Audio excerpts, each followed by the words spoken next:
Hey, it worked. I can't believe it. I might be actually. I wouldn't give me that much credit. I might be learning technology. I doubt it, but we'll go ahead and for the benefit of the doubt, I'll sit there and say I'm learning technology. John, here you there. Tuesday Thoughts here on SDH AM. Thanks for dropping by.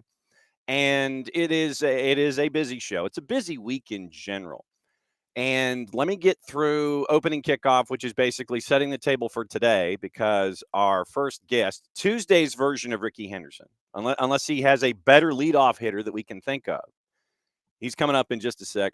Friend of the network, Will Palaszczuk, the play-by-play voice for Charlotte FC. He's going to come in and talk about everything hashtag for the crown. And we'll get his thoughts on Zaha last season, this season, the East. We might even get a Tuesday thought outside of the Eastern Conference. I like one independent thought outside of your own team for the folks that come and visit this week. Give me one thing on Major League Soccer that we can put in the bottle, we can throw in the ocean, and then when it washes up in November, we can open it up and sit there and go, yeah, he was absolutely right. We're doing that this week too. So whatever's on your mind when it comes to predictions, the one shot, just put it in the envelope, put the hermetically sealed envelope, file it, post it, flip it. We're keeping the show, and then we'll go from there. So, all right. Opening kickoff brought to us by our friends. We're in a no dilly, no dally zone, obviously. Opening kickoff brought to us by our friends at Kickoff Coffee, kickoffcoffeeco.com. Yes, I know I need to learn how to transfer the QR code from the old grid to the new grid. So what you can do when you kick off your day with Kickoff Coffee is use the code SoccerDownHere15 at checkout. You get 15% off your purchase. They, in turn, take 10%, reinvest it into youth games, youth initiatives from our friends at Kickoff Coffee and kickoffcoffeeco.com. We'll get into all the gear and all the other stuff that you can get on the other side of catching up with Will. All right, so here's the day. Busy, busy, busy. So 3 o'clock, because it is a week of winter break for Georgia High School, we have a split doubleheader. It's a day-night doubleheader. Jason's going to be at McIntosh for Dalton and McIntosh boys. 3 o'clock kick on the network. Go to our Mixler channel. Download the Mixler app. You can do that. And go soccerdownhere.mixlr.com. You can go into our Mixler channel. That way you've got the app. You go there. The high school games are there. That's a part of the grid. You can figure out what you want to listen to at any given time when we're live and whatever, because we did 10 games simultaneously on SDH 1 and 2 last week with Creek Cup. I haven't had a chance to talk Creek Cup. We might do that too in hour number 1. So 3 o'clock, Dalton and McIntosh from McIntosh. Jason will have the call. If you don't like downloading apps and do things through browsers, type in on your internet browser, soccerdownhere.mixlr.com. Then you can go in through that way, or go to soccerdownhere.net, go to the Listen tab. You click that. You have your choice of SDH 1 and 2, and things are going simultaneously. You hit SDH. That's when he's live at 3 o'clock. 7:30 tonight, the night half of the day-night doubleheader. Maddie and I and Sophia Cupertino, we will be up at Appalachia for the boys match between Seconder and Appalachia tonight. That'll be on the network at 7:30. And so Maddie and I will be there for that. Tomorrow, doubleheader, and it's you and me. It is North Gwinnett and Gainesville, and I'm kind of looking over at the Big 55 to sit there and see, okay, what's the weather going to be like at Bobby Gruen Field in City Park over the next couple days. So, in theory, weather permitting, not quite as bad as CONCACAF Champions Cup, but we'll get into that too. North Gwinnett and Gainesville, 5:30, 7:30 tomorrow. Bobby Gruen Field in City Park in Gainesville. And also the plan for Thursday, because of weather, kind of put that back in pencil. We'll keep you posted about the first, third Thursday. Say that 10 times fast, man. So first, third Thursday. And then Friday right now, still looking at the boys match, Johnson, Gainesville, and Dalton at Harmon Chapel. That'll be on the network as well. And then it's game day. There you go. That's opening kickoff. Brought to us by our friends at Kickoff Coffee and kickoffcoffeeco.com. You kick off your day with our friends from Kickoff Coffee. What you do, you use the code SoccerDownHere15. Use that at checkout. You can buy out the whole store, but you know what? You get 15% back if you use the code SoccerDownHere15. And our friend Melissa Ortiz and Kickoff Coffee, they'll dig that if you did that. And then they'd have to replenish the whole store. You do it all over again. Buy out the whole store, SoccerDownHere15. You get 15% off. You leave the store with everything and a 15% discount. So there you go. That's our friends from Kickoff Coffee and kickoffcoffeeco.com. That'll be opening kickoff for now because we are in that no dilly, no dally zone, and I don't want to waste this gentleman's time. Friend of the network, up I-85, handful of hours. He's kind of busy, and he has graciously said that, you know what, Nelly, I'll come in and visit because it is match week 1. And so because of that, and I'm staring at him in the green room, man's all decked out. So let's go to the palatial studio of Palaszczuk. Morning, dude. Morning, John. How are you? Hope you had a fruitful off season. Off season? Off season? What are you talking about? I guess there is no off season for y'all. We actually had the weirdest thing. The season feels like it ended yesterday, and it also feels like we haven't played in forever. So it's the worst dichotomy with the way that the year ended. But that also means there's expectations. That also means that we're raring to go. All right, so let's go ahead and tell the story from the absolute back end of 2024. When you look back at last year, what are some of the prevailing thoughts that you have looking back in retrospect, 7 weeks plus and all that kind of stuff, thoughts that stuck in your head from 24 that you brought forward to 25? Well, I think it was a significant step forward, regardless of the way that it ended and the disappointment that definitely kind of came through after the end of the Orlando series. I know a lot of people still have a sour taste in their mouth with the way that game ended and the penalty that was called at the end of the game. There was also an offside shout earlier in the contest that might have changed the way that the game went as well. So from that perspective, that's still prevailing thought in people's minds. But, I've kind of flushed that for a little bit just because I feel like you can't dwell on that. The thing that I keep coming back to is how good the defense was. Best defense in the Eastern Conference in terms of goals against Christian Kalina, the goalkeeper of the year. But again, there was a desire by this team and by this front office to add offense. They feel like they've done that. They feel like they've kind of hashed out what they want to do at striker with Patrick Adjumon. They bring in a big international superstar and Wilfred Zaha. They're hoping to get more contributions from their other DP, Liel Abada, and they brought back Pep Biel on a lesser than DP deal. So this is probably the most transformative offseason in terms of the vibe, because I think when you think about where we were 12 months ago, yeah, there was a lot of optimism from Dean Smith's side and the signing there, but I think there was also a lot of murkiness. They really didn't know where things were from a DP standpoint. This just seems like it has been completely turned on its head in a positive way, just 12 months later with a big name DP that they have big name expectations for. And also the fact that they now have an expectation, and their GM has said it. He said, we fully believe we can compete for every trophy that we play for this year. And they're going to play for one of three.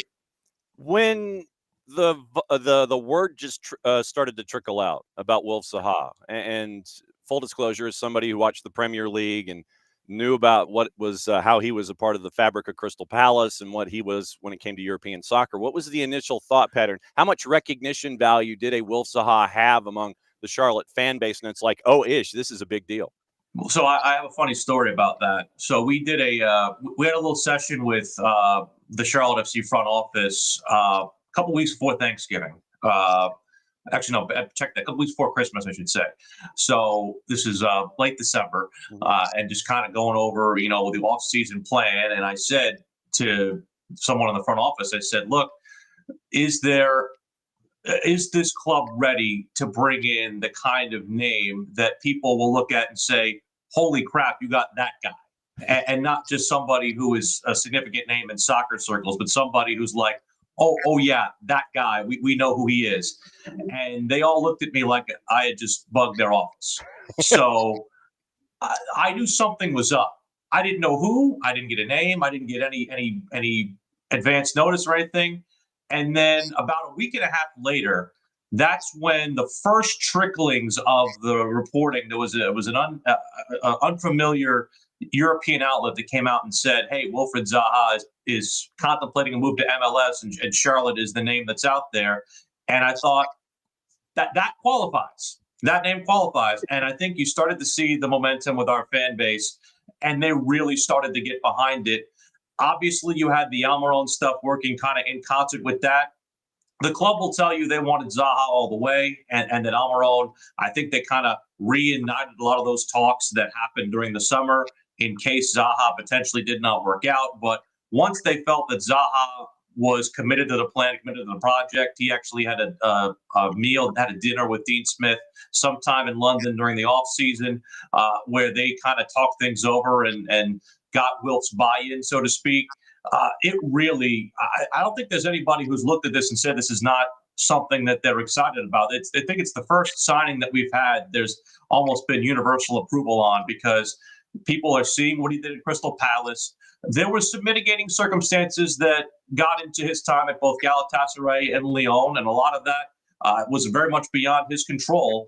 He feels like he's the same player. He feels like he's the same kind of dynamic force that he was at the end of his time at Crystal Palace. I mean, the 68 Premier League goals. I think the thing that they like about him is that when it comes down to it, you're not bringing in a player with the kind of repute of him with the Premier League success, and you're doing it basically on a loan deal. Like, that's the thing that I think that's most attractive, is that Charlotte FC's got an enormous flexibility in this, and the fact that if for some reason it does not work, it's not as financially crippling as saying going out and spending $15 million on a transfer fee and bringing them over on a permanent move, and then you got to sell them. So from this aspect, it gives Charlotte FC a lot of flexibility, but they have every intention of not only keeping to this loan, but potentially extending it. He even told us himself independently that he wants us to be his stopping point. He doesn't want to be moving around like he has the last couple of years. He feels like Charlotte's a place where he can reclaim his happiness in football. And also, he even said point blank, he wants to win the MLS Cup. He wants to win the MLS Cup. He wants to win an MLS MVP. So it's a high bar to look at and a high bar to try and reach at, but he believes it, the club believes it, and it's invigorated a lot of the feelings about where this fan base and the supporters have for this 2025 season. For those that have not seen Abada and BL as much as you have on a daily basis, for someone who's walking in the door for the first time, what do they bring to the table as a part of the offensive mesh, the offensive fireworks that you're anticipating there? What do they bring to the table that is a part of that mix? Well, I think Abada is somebody who can play directly off of what Zaha can do, because while he is also very technical on the ball, his diminutive size allows him to sneak into creative areas. And I think that was what made him very successful when he was at Celtic. He's somebody who can always find the danger zone. He always finds himself around where the ball is going to be and in a position to score. He's got a pretty good foot in his own right. I mean, Atlanta fans saw that down at in your building last year with the 2 goals he scored there. So it's not as if he can't strike a ball himself on his own. But I think the problem that existed with him, and that has existed with a lot of Charlotte FC attackers over the course of our young history, is that there hasn't been a lot of help.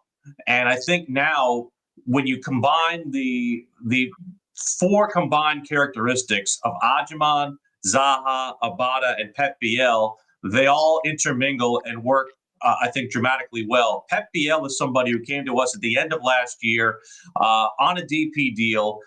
And I think, unfortunately, it was almost kind of like a false start for him because of the way that he got here, because he had not had a preseason coming in off of a transfer from Olympiacos, and he didn't necessarily have the best time of it there. So when it comes down to it, he was somebody who probably didn't get the best runway to succeed. He did have some pretty sparkling moments. One very particular team goal I think of against Chicago, where he basically had a give-and-go volley back and forth to Karol Swiderski that produced one of the prettiest goals we've seen scored in this team's young history. He's somebody who's got incredible service on the ball. He's got great technical ability. I just think, again, he was probably caught between trying to figure out where the striker was going to be at a given time and had a problem trying to integrate into team chemistry. I think a full off season has helped him. Unfortunately, he had a little bit of an injury during preseason that kind of limited his ability to get ready, but he played about an hour on Saturday against Portland, so they're expecting him to go somewhere in the 55, 60-minute range, according to what Soren Canetta, the GM, told us yesterday on the air. He's somebody who can be that center, attacking midfielder talisman that Charlotte FC has never really had in their history, and I think he's also going to find Zaha in open space. He can find Adjeman in open space. He can find Abada. That they all can find each other and set up each other, and also all 4 of them have finishing ability as well. And I left the 4th name of your 4 horsemen of the apocalypse approach on offense out on purpose. Sure. Patrick Adjeman is a problem And I mean that in the nicest way possible. Where I mean, you have had the chance to see him develop. We've had the chance to see him here at the network develop with his time at Crown Legacy. You knew early on because of his size. Literally, you were looking at something akin to a power forward in basketball playing up top for anything associated with Charlotte.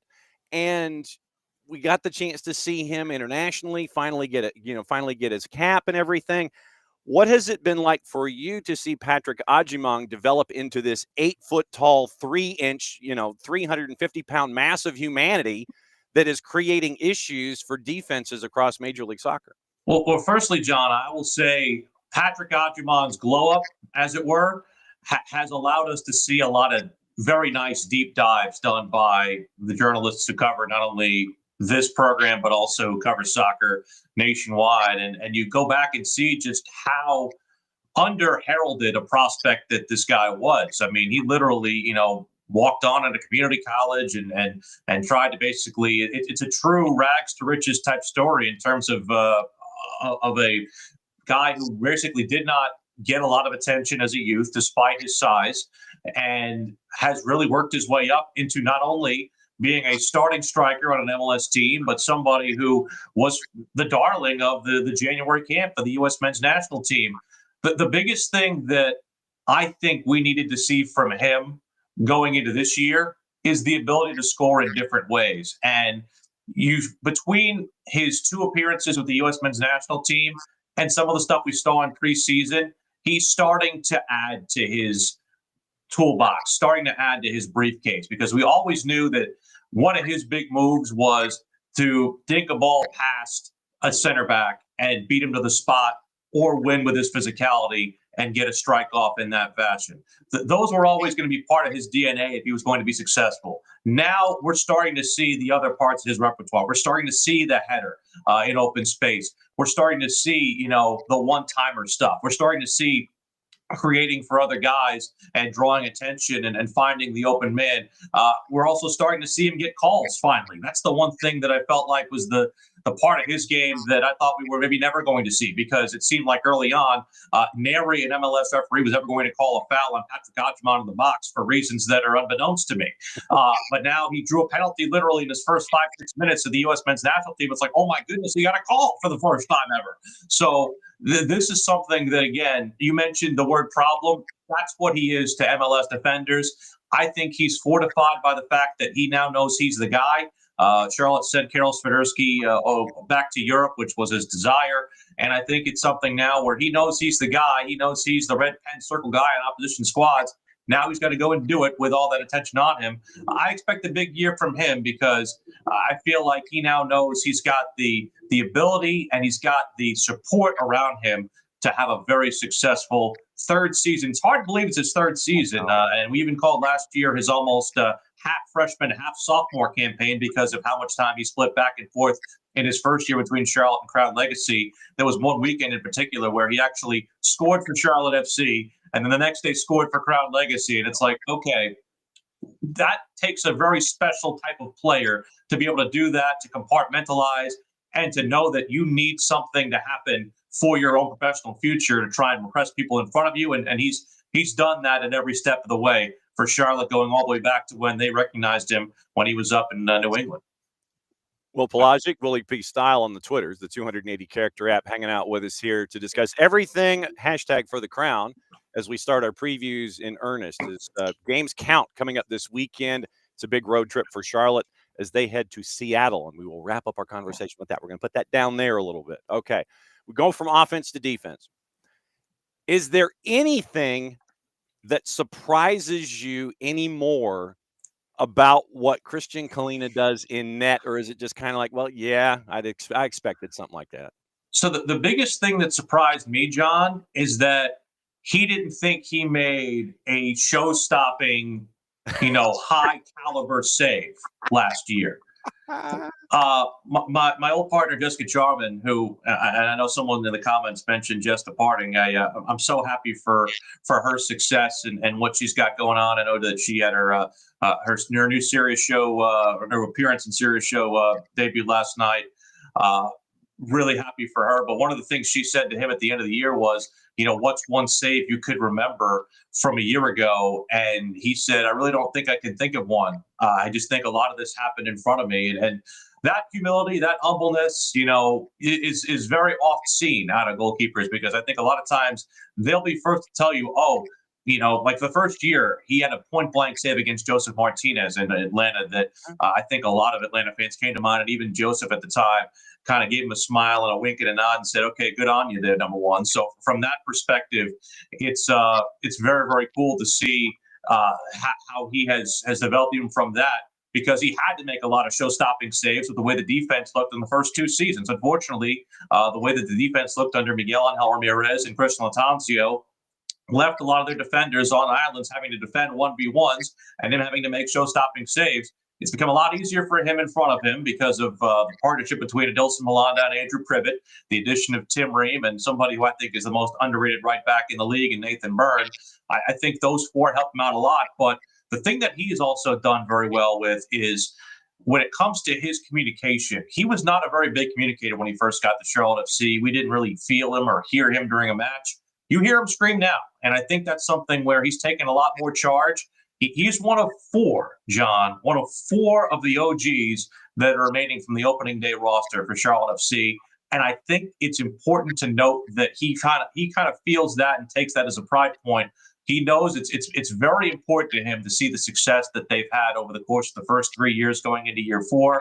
And I think he now feels like he has the gravitas to go out there and say, hey, look, you got to be here. You got to be there. You can't leave me hanging out to dry myself. So it's incredible to see. I also love how much he's embraced the city. He's at Hornets games all the time. He loves the NBA.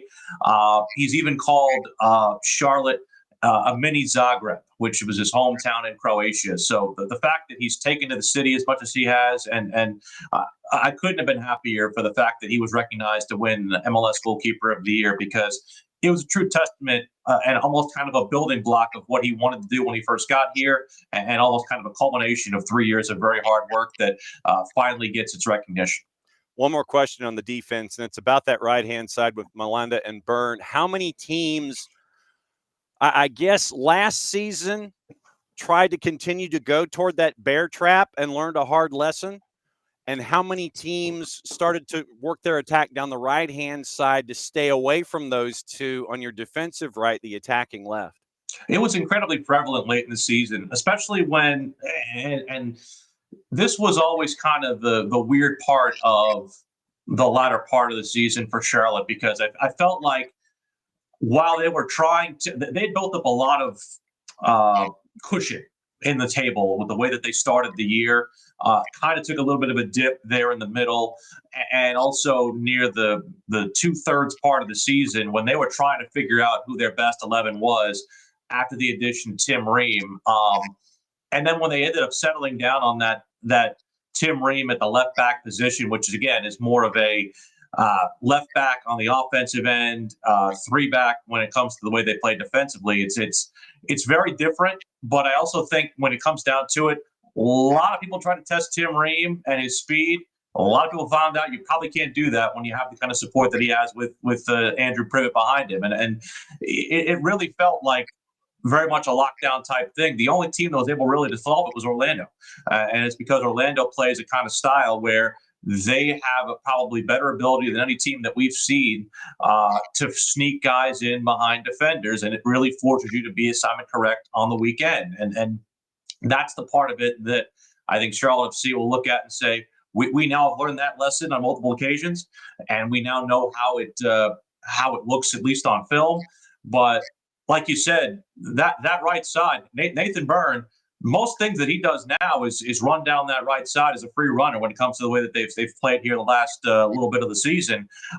And one of the things, too, that's great about him is there's nobody better at drawing fouls and drawing contact from offenders. I mean, he can sustain a foul in a corner better than really anybody we've seen in this league as well. And he always gets the call, too, because he knows how to absorb contact, and then he knows when and how to go down. I think it's a great thing. It's a great underheralded skill from him, and I've loved seeing his development. And I hate that it displaced somebody who was a local kid here in Jalen Lindsay. He was a very, very well-liked guy, But when it comes down to it, Nathan just, played about as well as you could at that position and deserved not to be displaced. Game this weekend, what kind of a match are you expecting? Your late night on Saturday, what do you think? This is a tough team, Seattle.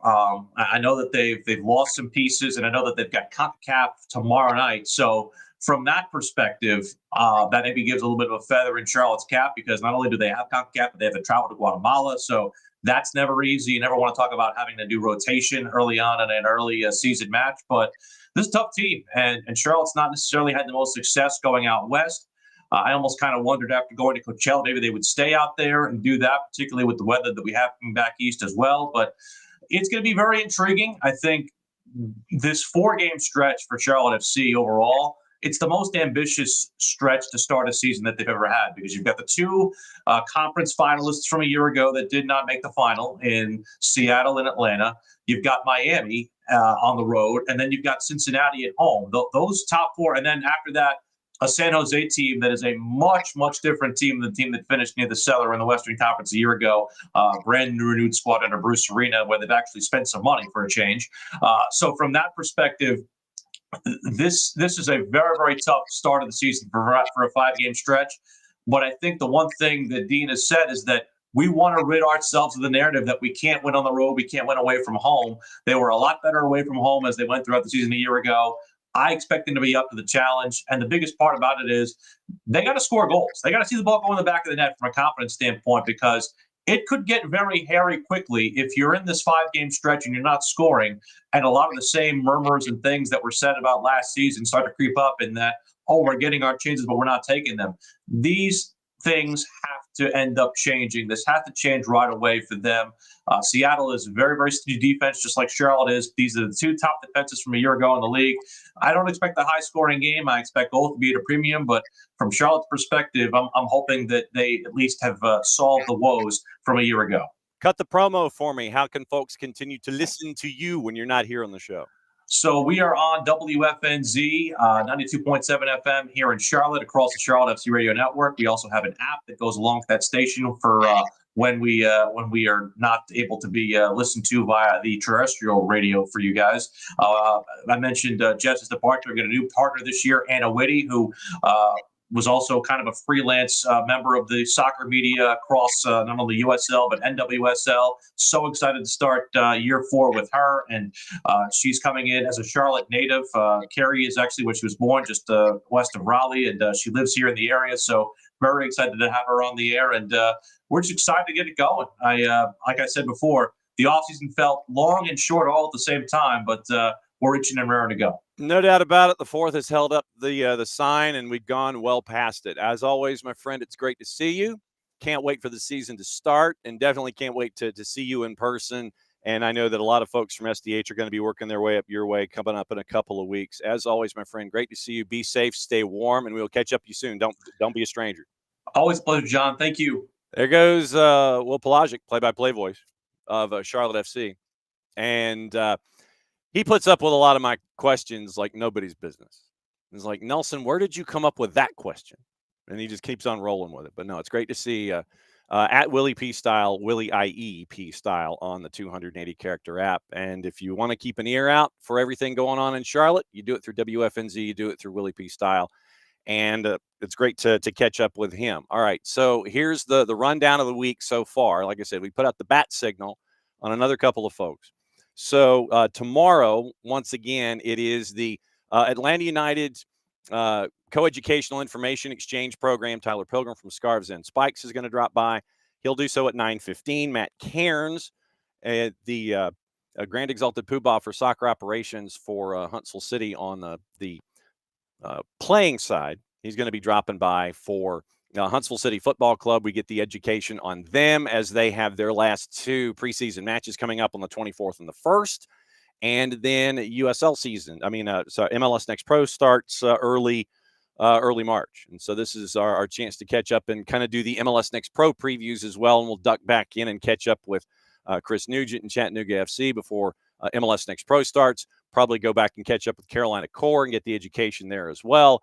And we'll touch base with everything going on in MLS Next Pro. So that is Wednesday. Thursday right now, it is Lucas Panzica, our buddy from Nashville, and he will bat leadoff because he actually has a real job at 104.5 The Zone in Nashville. So Lucas Panzica is going to come in and talk everyone in. That's at 9:05, literally out of the blocks. Lucas will join us for like 10, maybe 15 minutes. Then he has to time his drive to work so he's not late.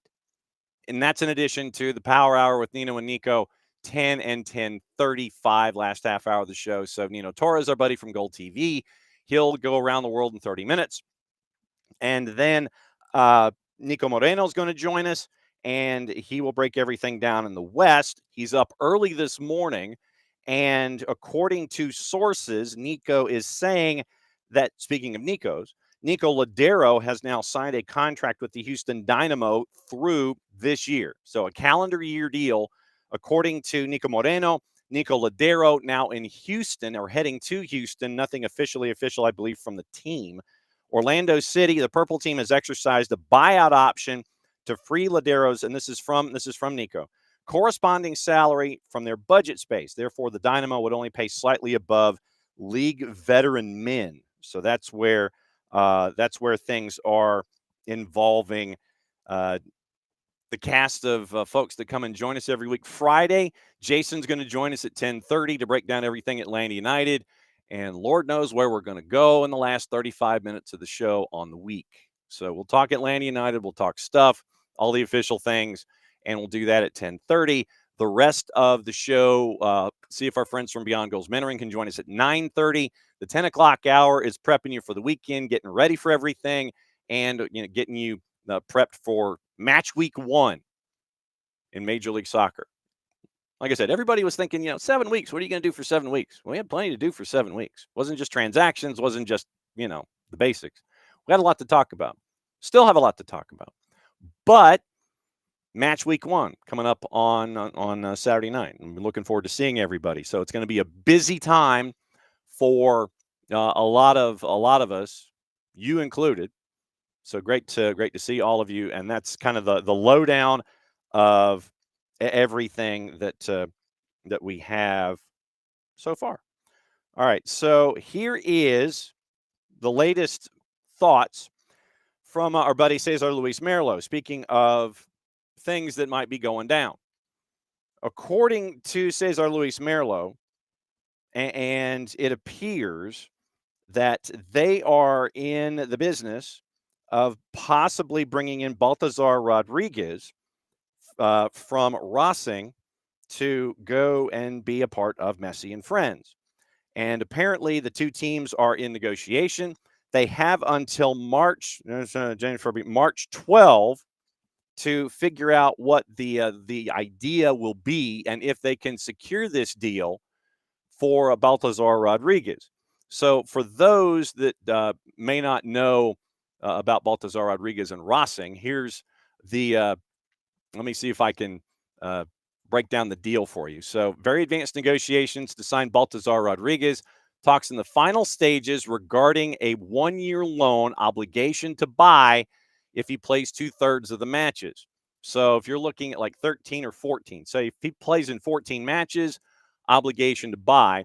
If the decision is made, Racing will have until March 12 to sign a player. So this would be a loan deal with an obligation to buy on Baltazar Rodriguez. So let me see if I can spell Baltazar correctly, and we can get the lowdown for his activity at Racing, and we can let you know where he would fit in that roster space. And then, like I said, as we get closer to the season, probably on Thursday and Friday, maybe Wednesday and Friday a little bit, we'll let you know where things stand. We got to catch you up on transactions and things like that. Baltazar Rodriguez might fit into the U22 initiative if there are any openings there for Messi and Friends. We'll check that out coming up in a bit. Attacking midfielder.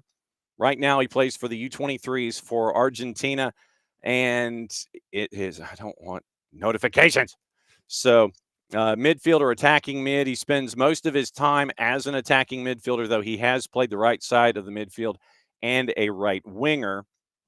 Looking at his numbers specifically, going across all seasons, just to give you an update. Once again, attacking midfielder, 21 years old. So With his time, it's all been with Rossing. His entire career has been with Rossing. And so last season, actually this year, he's played in 2 matches and 94 minutes, no numbers on the board. Last year, going through all of his competitions in 2024, Copa de la Liga, Copa Argentina, Copa Proyección in the playoffs, Copa Sudamericana, and the Liga Profesional de Football, the LPF. 27, 30, 35 matches, 2 goals, and 4 assists. So an attacking midfielder at Rossing, spending most of his time in the central midfield, and it's 2 goals, 4 assists across all comps last year for Baltazar Rodriguez. So keep an eye out once again for Messi and friends picking up another player on a loan deal from Rossing in Argentina, and we'll keep you posted on all of that stuff. So, all right, so that's the news of the morning. Let's get you caught up on transactions and things before probably toward the end of hour number 1. I'll probably cut the promo and everything else and let you know who else has gone where. But Nico Moreno reporting things early this morning on the West Coast. Nico Ladero heading to Houston. So that's where that's what Nico is reporting this morning about the future of Nico Ladero. Out of the purple team, into Hell in a Shell. Intriguing as well. Also, Patrick Schulte signed a new 2-year contract extension, including a 2028 club option to stay in Columbus. Daniel Rios, familiar face here, signed a 1-year deal yesterday with Vancouver on loan from Chivas through this season, includes a purchase option in Vancouver. So keep an eye on Daniel Rios this year up in Vancouver to help out with the attack. David Da Costa signed a 4-year deal with Portland as a DP by transfer from Ligue 1 Lens, plus a 2029 club option, a reported $6 million transfer fee. So David Da Costa now goes to Portland to help out their attack as a DP. And then once again, official Evander from Portland for $12 million, an additional $150,000 in incentives. So a $12 million transfer fee, and then an extra $150,000 in incentives. Okay, so sure, all right.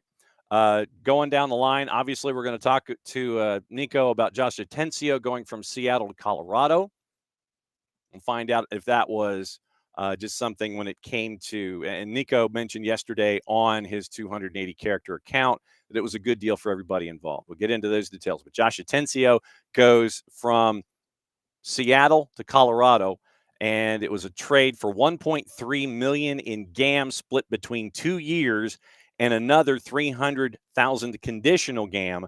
No sell on, no nothing else. So 1.3 split over 2 years with another 300 possible on the board. Toronto picked up Ola Brynhilsen on a 1-year deal on loan from Midtjylland for the 2025 year. It includes a purchase option. And we mentioned Christian Oliveira transferred to Grêmio in Brazil for a reported $4.5 million transfer fee and a sell-on fee. And Artem Smolyakov comes inbound via U22 on a 4-year deal. So that's a bit of the latest with who's in, who's out, what's going on, all the moves, all the things. And so everything continues to go. And so also mentioned by Tom Bogert, in addition to Nico Ladero, right back Michael Halliday from Orlando City could possibly be on the move as well from purple team to Houston. Ladero 1+11 last year in just under 1,700 minutes. Halliday is an academy product, 43 first-team appearances, set to be the 3rd string right back, according to Bogert last year. Gives him a better chance for playing time behind Griffin Dorsey.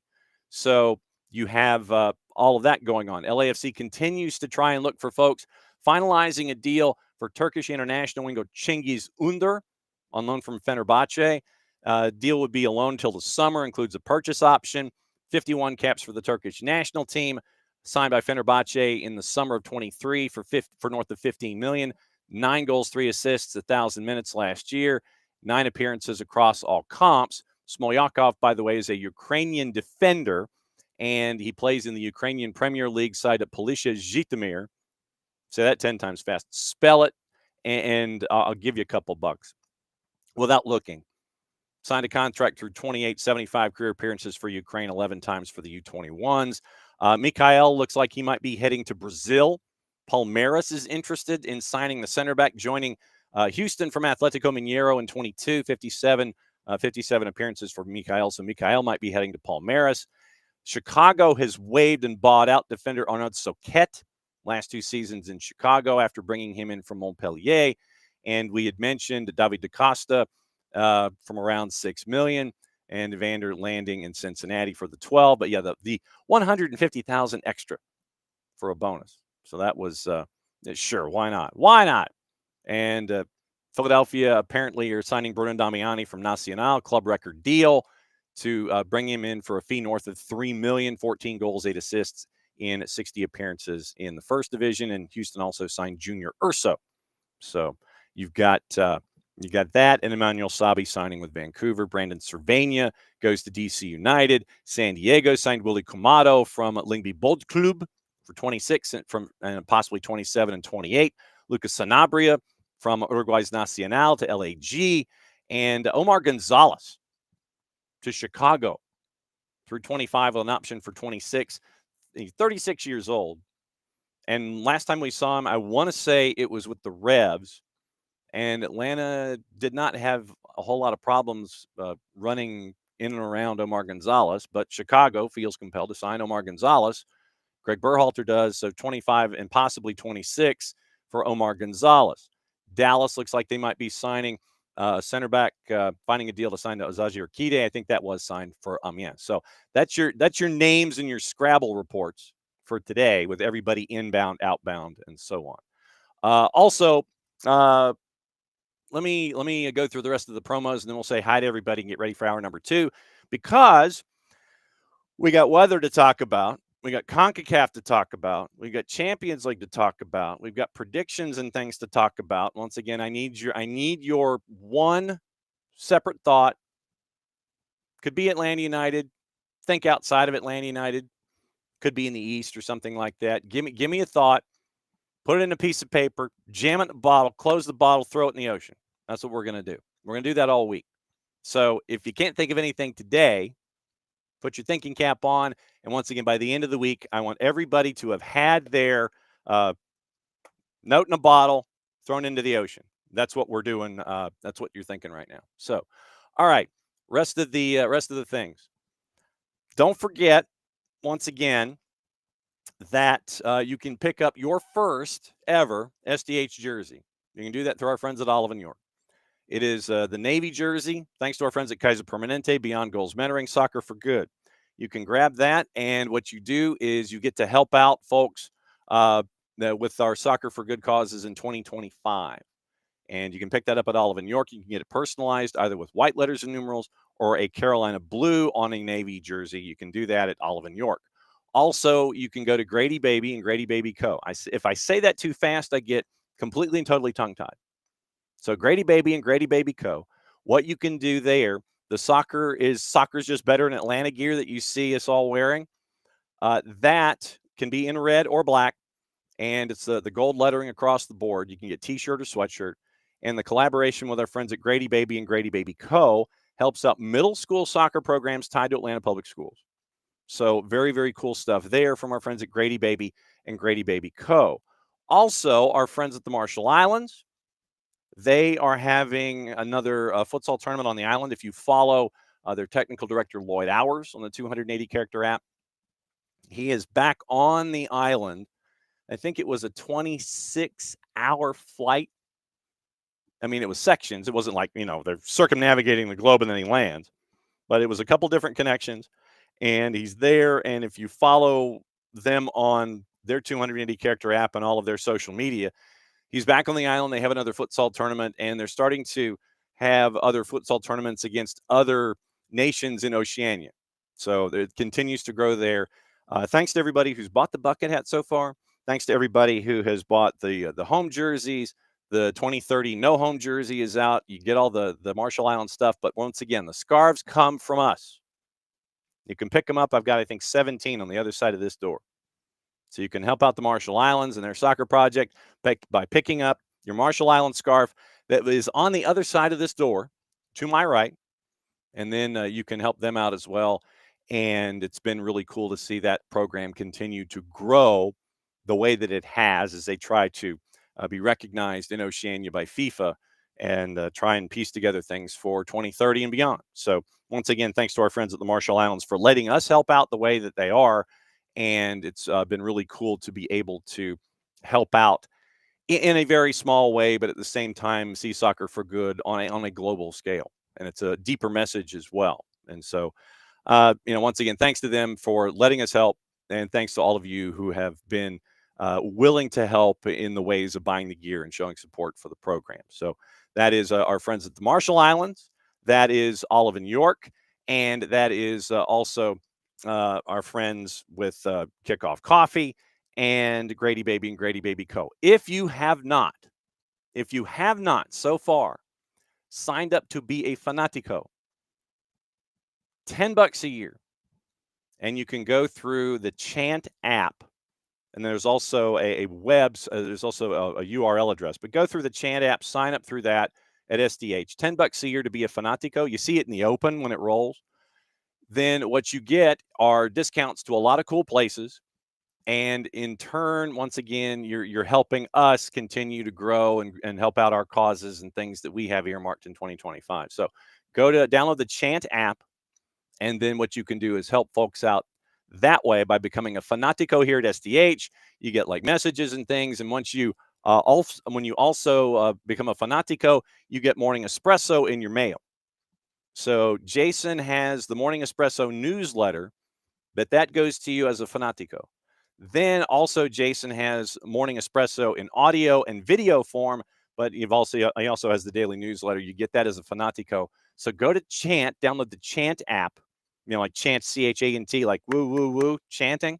So the Chant app, download it, and you can become a Fanatico at SDH for only $10 a year, and you can help out a lot of really cool causes that we have earmarked as well. And we hope in turn to kind of help out your pocketbook a little bit by giving you discounts across the board at a bunch of places, bunch of cool places.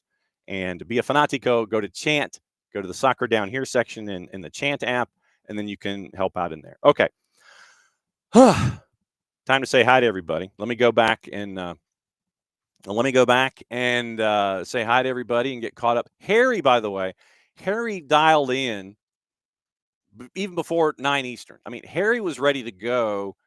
He was first in the barn right at 9 o'clock, 5 minutes to air. And Harry's dialed up. He's ready to go. He's ready to gas up and let it rip and go from there.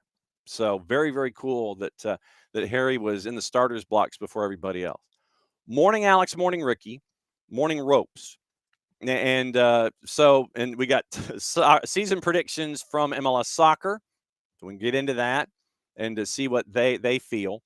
The SDH app with a bunch of different things, Ricky. It's now I don't even think, do I have it? I think that when I got a new phone, I think that the SDH app, I think it went away. And that's why we try and encourage folks to download Spreaker so they can listen to all the audio content.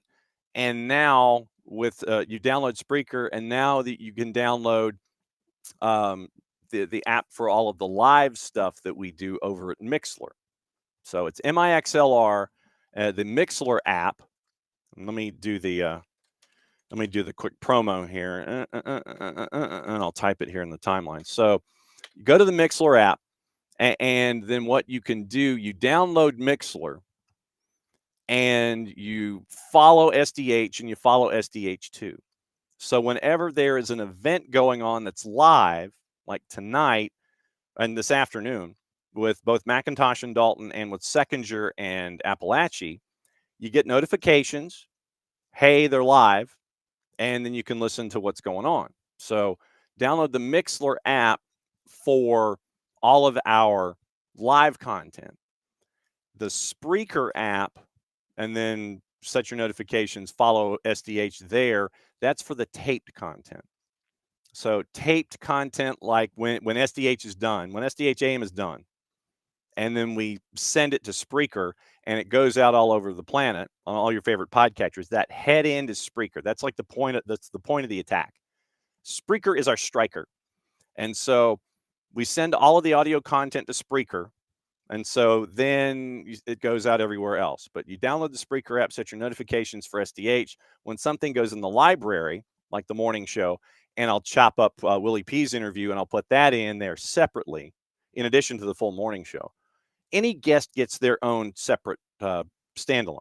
So today, Willie P, he'll go in as a separate standalone in addition to the entire show. So Spreaker would be where you do all of our tape content. Mixler over here is the live content. So anything that happens going on with live events, soccer matches, those kinds of things, that's here at Mixler. And don't forget, follow SDH and SDH2 so you know when something's going to happen so you can listen immediately right there. So that's the big thing. Spreaker app, Mixler app, download them both.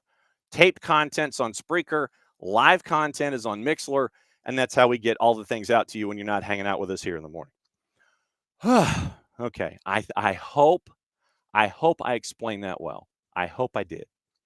I'm hoping that I did. So okay, so MLS Soccer's got expert predictions. Let's just say they're predictions. Ropes, Willie P mentioned that Anna Whitty is going to be with him on the side stuff. So that's where the Charlotte broadcasts are. That's where that is this season. Morning, Rich. Morning, Emilio, and Ropes about what's going on with Sirius XMFC. Yeah, Jess had mentioned on her social media yesterday that she and Lori Lindsay are now doing the Monday night show. So played in is now Jess and Lori, 7 o'clock Eastern time, and that is NWSL, WNT stuff. So it's Lori and Jess on Sirius XMFC. So, if you are so inclined, you can download their app too. Then you can go and hang out or just follow Jess on social media, and you get that squared away. Michael Head. I like Willie P's calls, except for the goal call. I know, especially if you're an Atlanta fan and then Charlotte scores, then you definitely hear it from Willie P. But we love Willie P, and it's great that he gets to come and hang out with us as much as he does. So, all right, so Atlanta United. According to hello. Okay. Wow. All right. Meet and greet tonight, 6 to 7. Get there early because the meet and greet is Miggy, Latte Lat, and AM 59. Miranchuk, Latte Lat, and Miggy from 6 to 7 at the Atlantic Station Team Store. I know some folks are probably going to be leaving about right now. You're going to be leaving about right now to go and get that and get in line to see Miggy, Latte Lat, and Miranchuk 6 to 7 tonight at the Team Store. Wow. That's going to be a lot of folks in that plaza. It's a lot of folks in that plaza. Ropes, thank you for the public service announcement. People will start leaving now. And I will not be surprised by all of that or by any of that happening now. People departing for the Team Store. Wow, man. Man, I see that and you're just like, whew. That is going to be, that's going to be a crowd in a good way. And this is probably the warmest day of the week to do it. And much like all the other professional teams that play on weekends, Tuesday might be the lighter day. So Miranchuk, Latte Lat, and Miggy at the Team Store, 6 to 7. Whew, wow. That's a lot of folks. Going to be in a very small amount of space. Activity in the USL Championship. Cal Jennings, Atlanta product, signed by the Charleston Battery. 12th in USL Championship history, 65 goals last 5 regular seasons. You might remember him with his time in Tampa Bay. And it will be a big pickup for Charleston. Just what you need, more offense. But you send Marcanic overseas, you pick up Cal Jennings. Our weekly visits with Kaler on Tuesdays at 10:30. Kaler Hodges from at the USL Show. Those kick back in, I want to say the 5th of March, leading into the first weekend of the regular season. So Kaler will join us at 10:30 Eastern, and he'll be with us to wrap up everything on Tuesdays starting in early March. But notification is out on the matchups today. And so once again, 3 o'clock, Dalton at McIntosh on the Mixler app. You can hear Jason on the call there. Maddie and I will be tonight at Palaszczuk hosting Seconder boys matchup there. And so day-night doubleheader today on Mixler and all of your favorite ways that you get notified. So Mixler, live, Spreaker, tape. FC Cincinnati has added 2 twos players to their first-team roster ahead of the match with Motagua. Noah Adnan, Amir Daly, and Peter Mangione are getting short-term agreements to be with the team in Honduras. So that is that's quick news about FC Cincinnati, and you got that going on with them. Now, let's see what else is going on. You can pick up the Soccer Metrics podcast with our buddy Howard Hamilton, and you can find out what's going on with Libertadores. And that is the second preliminary phase for them tonight. We'll go over once again. We'll go over what to watch, where to watch it, how to watch it, all those things. We'll get you ready for that coming up in just a little bit. Now, let's see. Nashville has signed an attacking midfielder, U22s, Ahmad Kassem from Elfsborg in the top division in Sweden. 39 matches, 8 goals, 5 assists. So another midfielder for Nashville, and BJ Callahan, Ahmed Kassem. And folks are getting like stuff in right at the buzzer too. So interesting stuff with all of them going forward. All right. It is the top of the hour. We got through all the promos. We said hi to everybody. They moved the Miami game.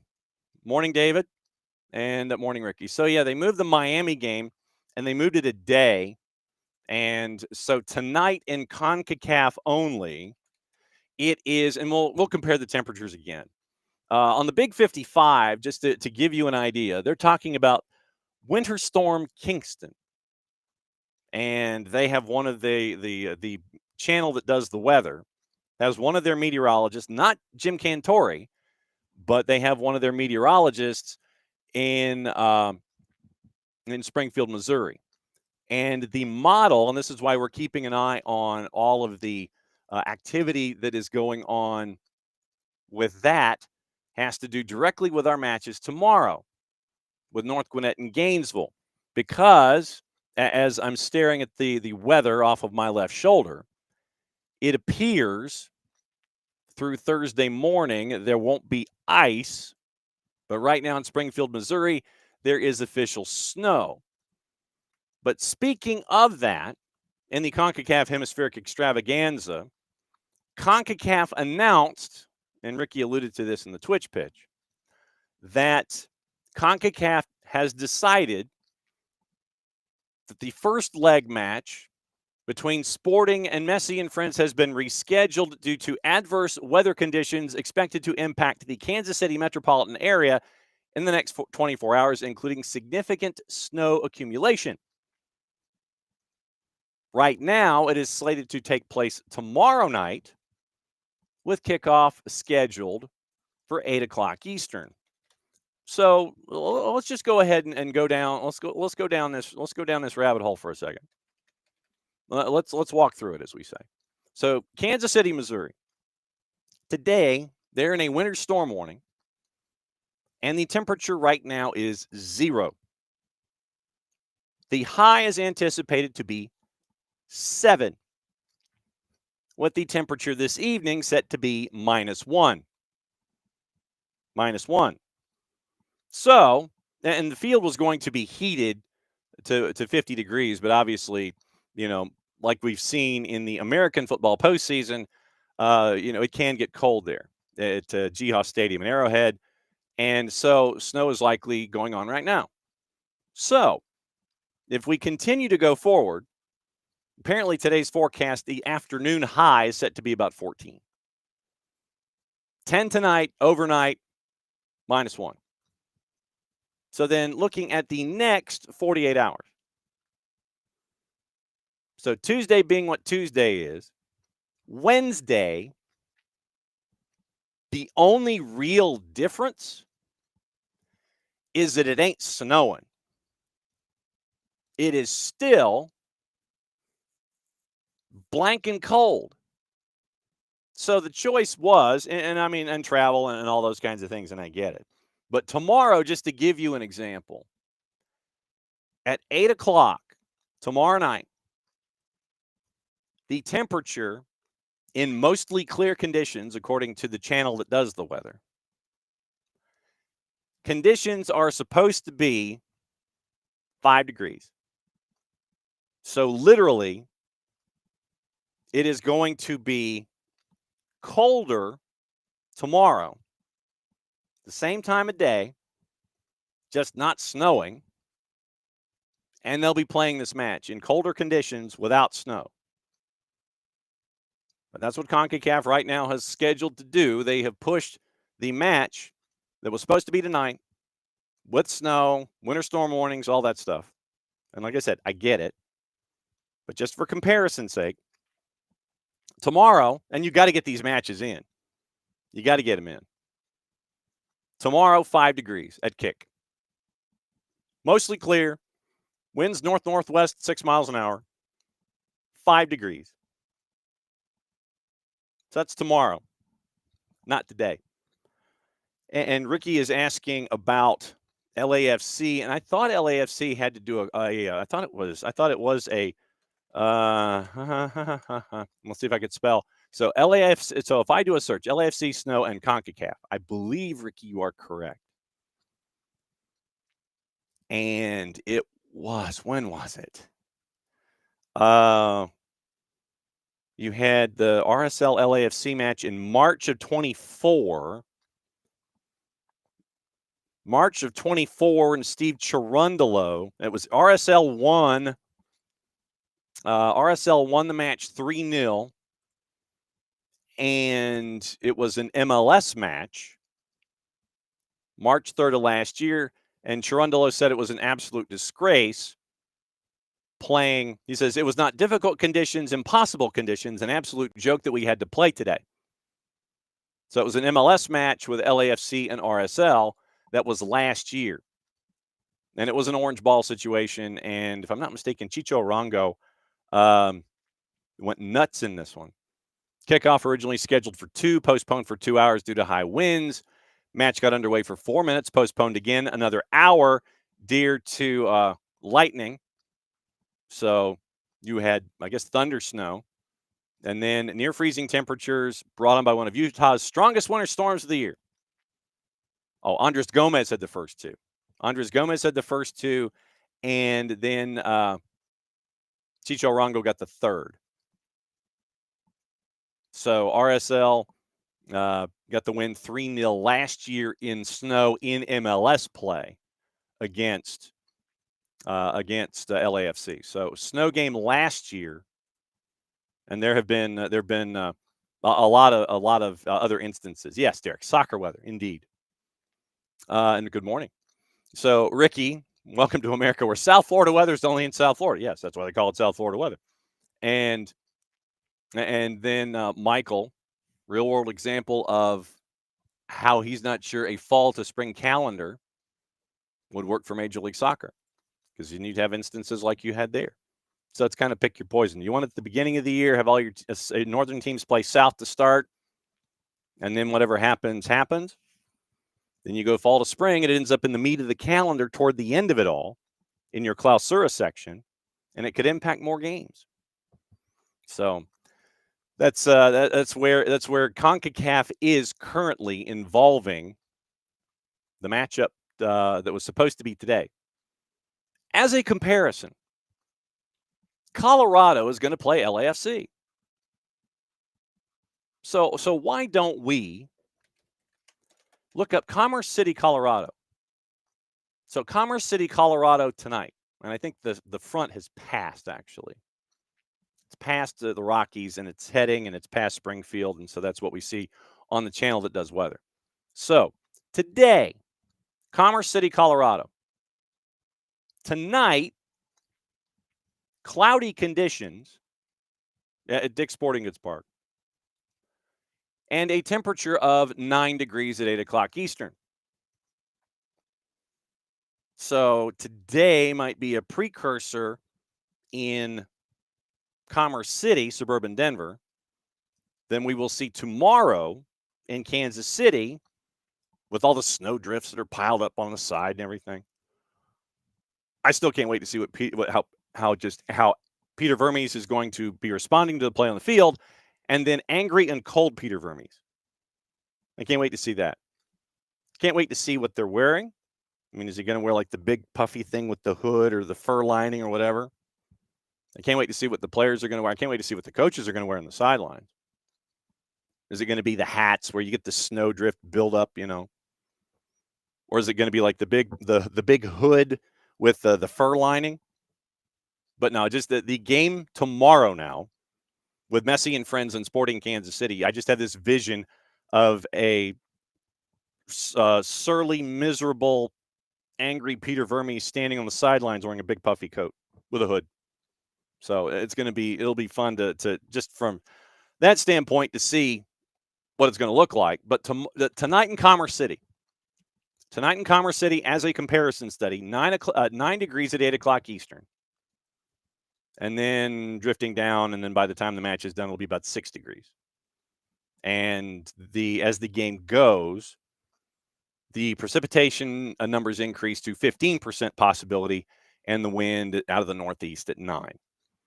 So that's your weather report. I feel like I should call up our meteorologist friends and have them do these kinds of things. When we have all of this kind of weather, we probably should have a sponsored weather report just to kind of sit there and go, okay, here's the deal, and have our meteorologists discuss it. So that would be the fun part. So I'm just saying, we probably should hire a staff meteorologist for situations like this. Okay, predictions. And I know that I wanted to have all of you with your predictions. And I know that that this time of year, a lot of folks will sit there and they'll go, I predict this. And some folks will just put predictions out there just to put pen to paper, Just to put pen to paper, folks will put things on the board. So, Eastern Conference, for those of you that are not near a device that can access the interwebs, we'll work backward. Eastern Conference at the bottom. They have Toronto FC. With all the chaos going on there, I could see that. So let's go through this in two groups. We'll get you to the play-in game, and then we'll go 9-1. Toronto last, and the guideposts that have been put forth here. The MLS season pass talent asked as a group, and I'm guessing it was just numbers and somebody did the math and came out with the aggregate. So MLS season pass talent from Apple TV. They were all asked about the East and the West. Here's the rundown from 15 to 10 in the East. Toronto, DC, Montreal, Philadelphia at 12, New England at 11, Nashville at 10. Okay. Toronto, I could understand.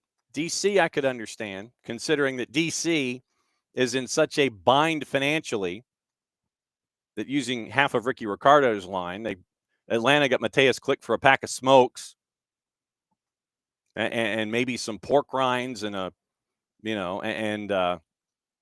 one of those weird one of those weird energy drinks. That's all that DC got from Mateus Click. DC knew it. They knew they were effed with their salary cap. So Mateus Click goes from DC to Atlanta for a pack of smokes and the hat that says what city you're in. So DC, I understand. Montreal, I understand. Philadelphia, 12th. I anticipate them having problems. I don't know if they are 12th. With Bradley Carnell coming in at coach, and like I said, this would be where Rich would come into play. What does Rich think about all this? The Revs at 11, considering that the Revs themselves sent 4 of their players to San Jose. So San Jose and Bruce Arena have become Revs West, basically. Nashville at 10. I wonder where the goals are going to come from. Like I said, we'll talk to Lucas Panzica batting leadoff 9:05 on Thursday morning and ask the question. With New England, obviously, they are hoping that Campana and Chancalay and Carlos Heel and Maxi Urruti and Jackson Ewell will get all the scoring done and put goals in and make it less frustrating for Caleb Porter in year number 2, along with Luca Langoni. So that I think New England, and a lot of it obviously is going to depend with Ivacic in goal. You'll have a shot stopper back there, and he's been tested in the past. But it's going to be scoring and getting adjusted to Caleb Porter in year 2. Caleb Porter's concerned about set pieces again for the second year in a row, evidenced by Atlanta United and what they did in the preseason match down at IMG. Another set piece, and it was a goal scored off of the foot of Alexei Miranchuk, who sent it into the 6, and Jamal ended up crashing to get the goal. So set pieces are a concern for Caleb Porter. Nashville at 10. Where the goal is going to come from other than Hani Mukhtar, I think, and Sam Surridge, that's going to be the question. Like I said, we'll address that Thursday morning, 9:05. Your play-in game, they have Chicago and NYCFC. Santi Rodriguez apparently heading to South America. And you're looking at those ideas at the 8-9. Intriguing at 8-9 with NYC and Chicago. Can Chicago turn it around that quickly under Greg Berhalter? Now that you've gotten rid of Xherdan Shaqiri, and folks are looking at Chicago, and one of the stars that that we're looking at coming into the league, where Chicago has spent money to try and turn things around. Can you get that kind of instant support? And how will the players adjust to life in Major League Soccer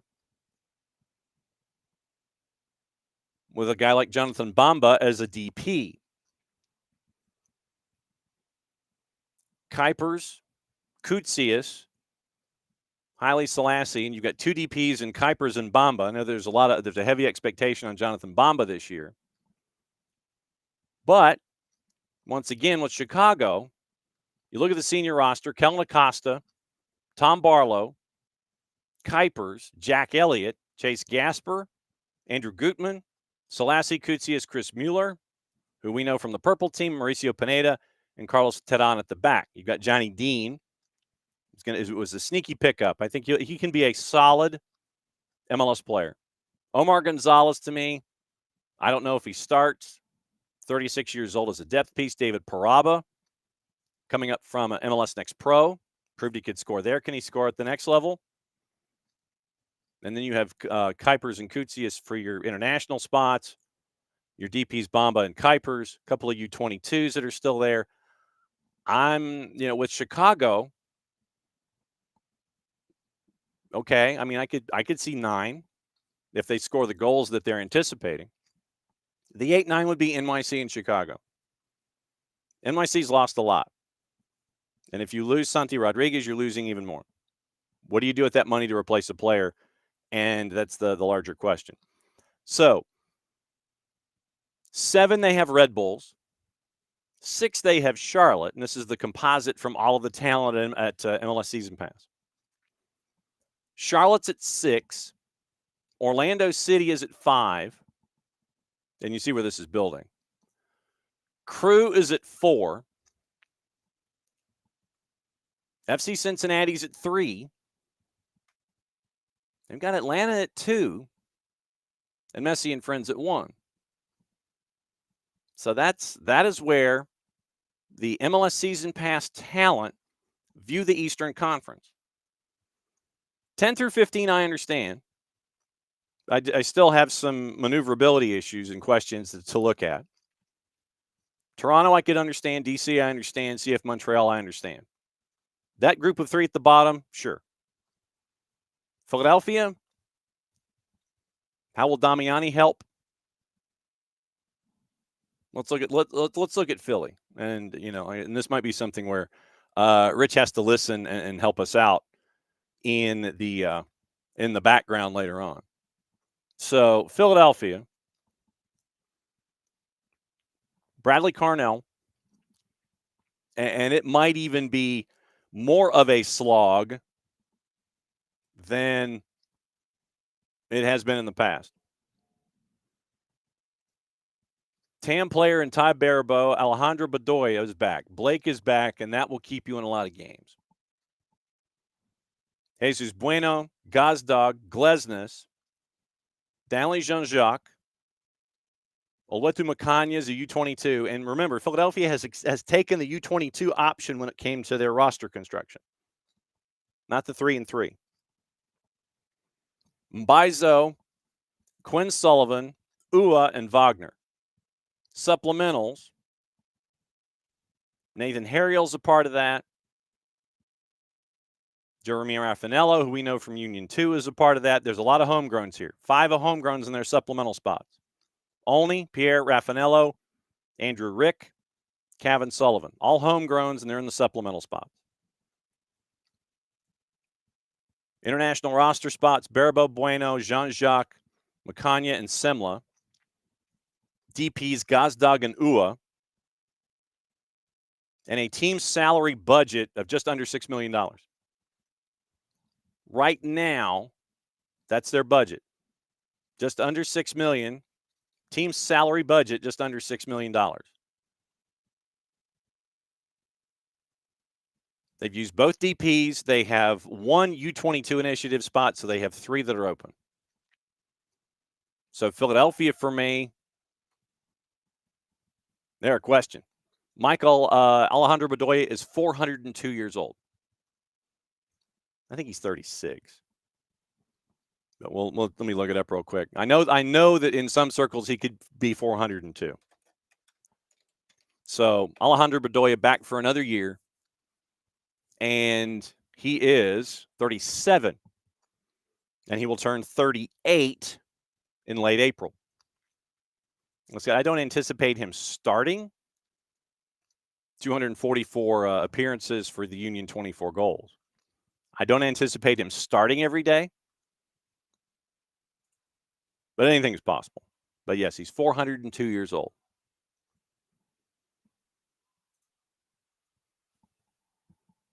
Chicago, a lot's going to hinge on what they brought in and how quickly they get to what Greg Berhalter wants them to do. Like I said, NYC keeps losing folks and possibly losing Santi Rodriguez. So that might end up being right by the end of the day. Red Bulls, once again, and a lot was made about them being the lowest seed going into an MLS Cup final last year. Remember, Emil Forsberg was injured for a lot of that run, where they ended up drifting down and finishing where they did. A healthy Emil Forsberg, I think that they might be higher than 7. I think that 5, 6, 7, as it's listed, Orlando City, Charlotte Red Bulls. I think, as we talked with Willie P this morning, you have that firepower with Charlotte, Kalina in net, young players at the back. So I don't know. It's Charlotte higher than 6. Orlando City keeps losing folks. So Orlando City's going to look different. So could it be something along the lines of Red Bull Charlotte Purple Team, 5, 6, 7? I mean, literally, you have almost 4 separate tracks in the Eastern Conference, really. If you take it 10 through 15, that's one. Then you look at 7, 8, 9, or if you go, let's say 3 separate tracks: 10 through 15, 5 through 9, and then 1 through 4, as they have it laid out. So, and you can almost see the lines of demarcation here. So 10 through 15, okay. 5 through 9, Fire, NYC might be at the bottom of that part. A lot's going to depend on who the Fire brought in and what NYCFC does to replace and how they integrate coming into this season. Charlotte, we got the 4-1-1 from Willie P. Like I said, a lot of firepower, young defense, and a solid keeper, who I had as keeper of the year last year. That's a good combination. Orlando City, the purple team keeps losing folks. How does the purple team rebound in all this? Like I said, that's why I think these groups, they're going to be fairly tight. I mean, 10 through 15, you're going to have some separation, but I think that 5 through 9 group, maybe 5 through 8, 5 through 8, 5 through 7. I think the Orlando City Charlotte Red Bulls grouping, that's going to be tight, and I think it could flip. I'm going to say I think the Red Bulls are being sold short because of losing Van Zier and having a healthy Emil Forsberg. So I think that Red Bulls might be higher. Charlotte might be higher. Purple team might be lower. So that's what I'm looking at. Morning, Michael Valverde. Then 1 through 4. Columbus, Cincinnati, Atlanta, and Messi and Friends. Messi and Friends, I get it. And I know that some of you have already, in your early season predictions, have said that there is going to be, and I think this was Tom, that one of the Gulfstream Galacticos is going to be injured, and it will be a big deal. Remember, in the playoffs, Busquets was not at 100%. Atlanta United ran at him, and you remember the cheap foul that Busquets had to, I think it was on Jamal, or was it Shande, in Fort Lauderdale in Game 3 out of frustration. You run at Busquets all day long. But the prediction was one of the Gulfstream Galacticos was going to be injured for a substantial amount of time. But when you have the folks in charge that are throwing money at money and have capologists and know about the loan deals and everything, and they are massaging the rule book when it comes to caps and capology for the 14th year in a row. And I know that we will all sit here and wonder, well, how did this happen? How did this happen, and how did this happen? Taking advantage of the rules as they're currently structured. Well, if we loan him and it's this and this and this. So, I will be intrigued. I will be intrigued as to how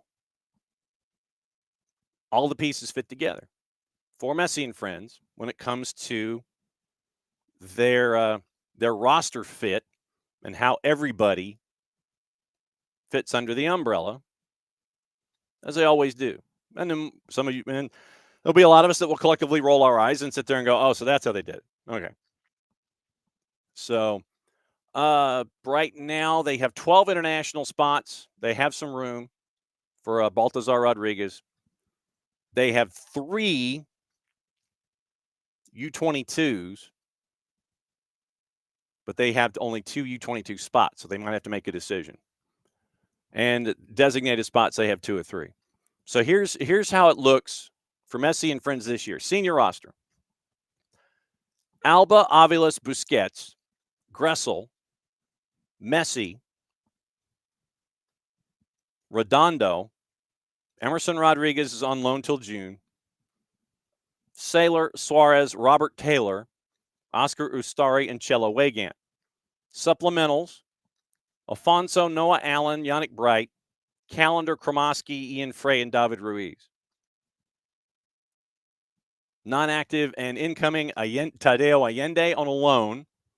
So that's how he fits in under things. You have players that are part of things for Messi and Friends, too. A couple of homegrowns that are a part of that. Remember, they imported Gonzalo Lujan from Argentina, defender. Fafa Pico is in with Messi and Friends this year.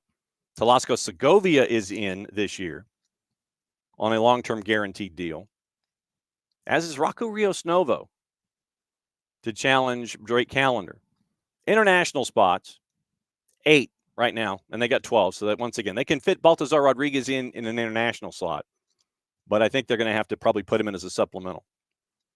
Alba, Aviles, Busquets, Messi, Redondo, Suarez, Ustari, and Weigand. So they got 4 international slots. That's where you can bring players in. U22s, Aviles, Redondo, and Rodriguez.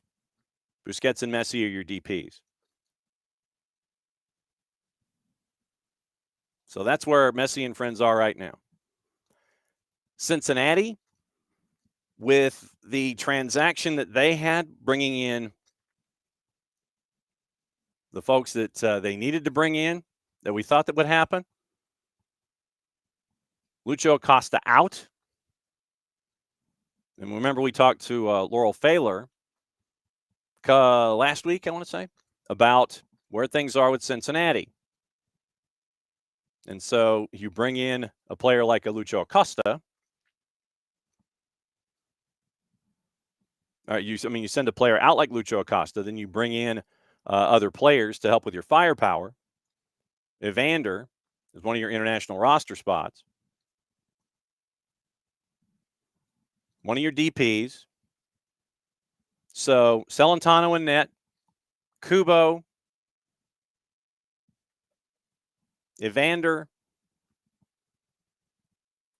Then you look at, Kevin Denke is one of your DPs, who I imagine there's going to be a lot of anticipated effort from Luca Arellano. So you look at Cincinnati. Will Evander equal Lucho Acosta? I don't think it's the same player.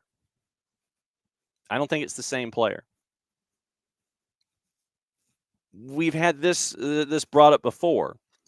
Lucho did well within the system of Pat Noonan. When we had Nico Moreno on to talk about Evander, my big question is for Cincinnati. Will Evander paint inside the lines? Will Evander understand what Pat Noonan wants him to do, and then not freelance, for lack of a better word, and I did just use air quotes, but what will Evander do inside the system? And will Evander get frustrated if things aren't going his way in quotation marks? So Denke, Evander, Orellano, Yuya Kubo, Lucho Acosta now in Dallas. So that's what you're looking at when it comes to the Eastern Conference. I think it's 3 groups, might be 3 and 3A and 3B with that group from 5 to 9. But I think, and then you look at Columbus, and Columbus, I put nothing past Wilfred Nancy. And legitimately, I think, not that I think that Wilfred Nancy reads any kind of press clippings or anything, or believes in bulletin board material, but with what we have seen from Wilfred Nancy in Columbus, I put next to nothing past him. There's a reason that we've consistently in the last couple of years voted him Coach of the Year. In and around everything that goes on with Messi and Friends. So I know, and literally, I think it is where Columbus is concerned, underestimate them at your own peril.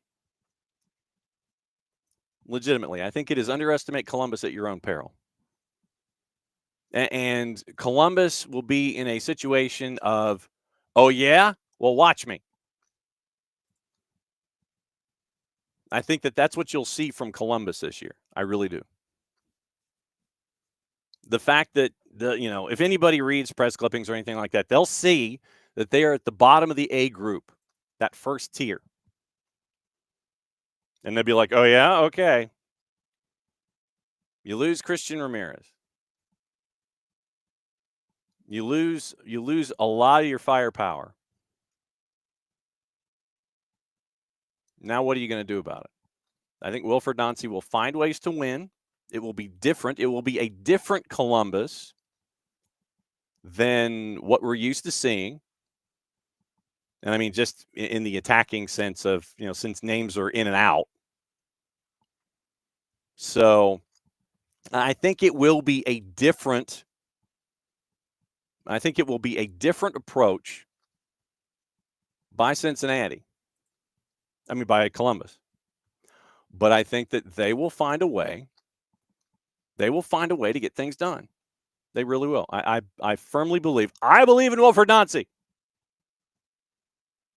So I think that that it will be, with everybody that's gone. Cucho gone. C-Ram gone. Wilfred Nancy's going to be like, oh, yeah? Okay, cool. And that's just how it'll be. Now, I think that Wilfred Nancy's going to sit there and go, I'll show you, blankety blank. So I think that those three groups, 10 through 15, I get. I think 8 and 9, being that 8 and 9, if somebody pops up from 10 to knock 8 and 9 out, I could see that. 5, 6, 7, yeah. So 5, 6, 7, 8, 9 is a group. 10 through 15 is a group as listed, and then 1 through 4. So I get those three groups. When it comes to Atlanta, Ricky says that most predictions to win the Shield, you don't want to win the pie plate. What happens when you win the pie plate? You get bumped out of the playoffs. Second's cool. I don't want the pie plate unless you're a juggernaut and you are favored and you're just whacking everybody. You're just blowing everybody out. I don't want the pie plate. You get that appetizer plate, you end up losing in the playoffs. Miggy has the joint second most predictions to win MVP. Latte Lot joint second most predictions for Golden Boot, and Latte Lot has the second most predictions for Newcomer of the Year. I could see that. I could see. Well, Golden Boot, because of what Emilio is talking about when it comes to Atlanta United. Wants the offense to work as a group, doesn't want selfishness. I think they are. I know Ricky's like, LAFC did the double 3 years ago. Why not us? That's fine. I was just staring at last year. Last year, who won the pie plate? Messi and friends. What happened to them? Bumped out by Atlanta United. Look, sorry. Whoop, hang on just a second. Let me hydrate here. Been on a roll. So, look, end of the day, if you're an Atlanta United fan, you want the trophy at the end. If you end up with other trophies on the way, that's what you're shooting for too. I'm just saying there's a bit of a jinx that's associated with getting the pie plate. Yeah, Ricky 3 years ago. Yes. What happened? What happened last year is I put my hands on my hip. Western Conference. So let's see. Miami, Eastern Conference favorite. Okay, so Western Conference. All right. 10 through 15. San Diego. I understand that. With San Diego, I mean, it is Chucky Lozano. It is Chucky Lozano. And it's like, I mean, there was a lot of talk early on about Kevin De Bruyne when his contract is up, all those kinds of things. That hasn't moved in a couple of months. De Bruyne is still trying to negotiate his contract. Emma Boateng, Jasper Loffelson, Christopher McVeigh, who we saw with Messi and friends, Tomas Angel, CJ Dos Santos, Hamadi Diop, and then you end up with Anibal Godoy, who might lead San Diego in yellow cards.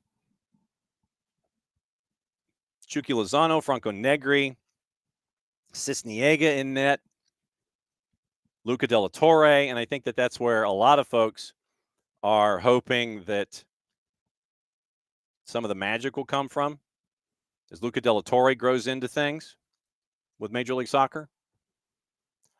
I don't see a whole lot of offense in San Diego. It's probably going to be Chucky Lozano and. So San Diego is going to be a long year. And for Tyler Heaps, it's definitely going to be a long year. Vancouver, yeah, I mean, just you lose, for whatever reason, Vanni Sartini. Team's up for sale. You know, it's it could be a long year in Vancouver. FC Dallas,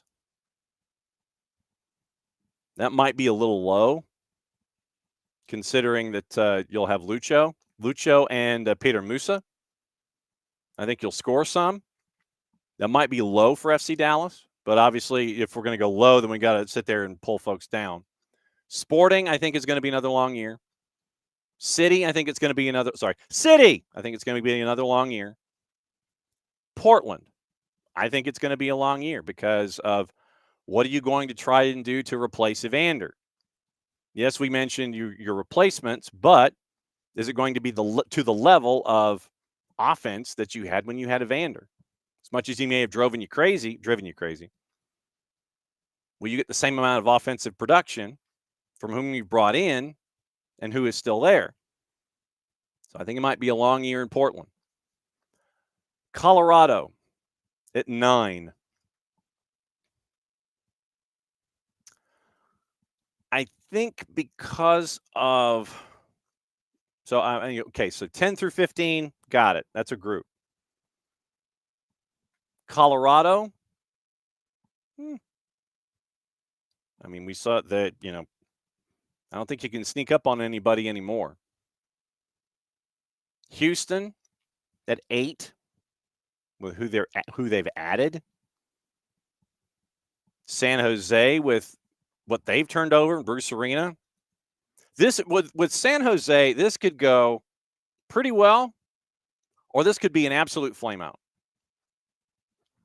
Either way, it's going to be a fun watch. Because up front, it's going to be Chicho Rongo and Joseph Martinez. There's only one ball. One. And Christian Espinoza.